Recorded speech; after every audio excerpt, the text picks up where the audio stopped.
महाराष्ट्राचे मुख्यमंत्री आणि गृहमंत्री देवेंद्र फडणवीस म्हणाले, हे श्याम मानव कोण?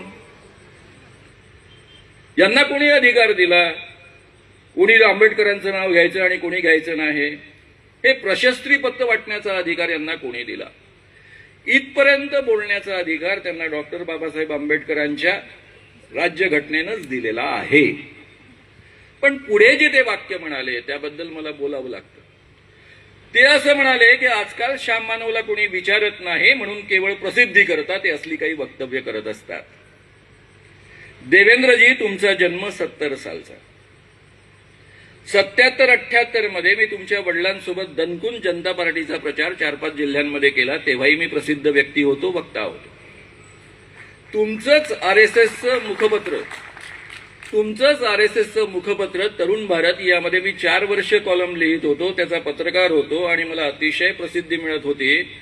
त्या काळामध्ये मी कुठेही व्याख्यानाला गेलो तर लोक मला पाहायला यायचे, कारण चेहरा ओळखू येत नाही. वृत्तपत्रात वाचताना आम्ही फोटो छापायचो नाही त्या काळामध्ये. तर हा माणूस कोण आहे ज्याचा आपण एवढं वाचतो, ज्याचे लेख जपून ठेवतो, तो कोण आहे म्हणून पाहायला यायचे. तेव्हाही मी प्रसिद्ध होतो. मनोहरमध्ये मी नोकरी करताना संपूर्ण महाराष्ट्रभराकरता लेखन करत होतो. महाराष्ट्रभर भाषणं देत होतो. लोक मला प्रचंड ओळखत होते. आणि 83 साली जेव्हा अंधश्रद्धा निर्मूलनची ही चळवळ सुरू केली 82च्या डिसेंबरमध्ये, तेव्हापासून पहिल्या 5 वर्षामध्ये मी महाराष्ट्रातला कानाकोपरा ढवळून काढलेला आहे. गावागावात पोचलेलो आहे. अख्खा महाराष्ट्र आणि आजूबाजूचे 4-5 प्रांत मला ओळखतात.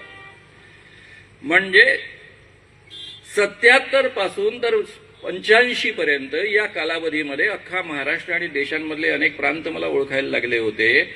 त्या काळामध्ये तुम्ही चड्डी घालून शाळेमध्ये जात होता. ज्या काळामध्ये तुम्ही चड्डी घालत होता त्या काळामध्ये मी प्रसिद्ध माणूस होतो. प्रसिद्धीचं मला सांगू नका.